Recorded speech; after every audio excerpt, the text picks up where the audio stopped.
Neresin sen? He? Şimdi niye gittin sen? Şimdi niye gittin? He? He? Şimdi niye gittin sen bana? Şimdi niye gittin sen bana? He? Saat yeni zaman? He? Saat yeni zaman? Ben mi attım seni? Çıkış sen. Çıkış.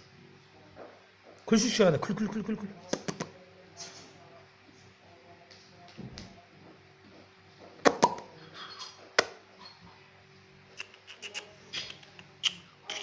Telefon olacak. Ayağı benim merak ediyor. Akin ay telefona verdiniz ne o? Veriyor mu? Hı? Atan ay telefona verdin. Telefona ay. Çek. Mama berfirman sama apa berfirman? Ana. Ay. Ay.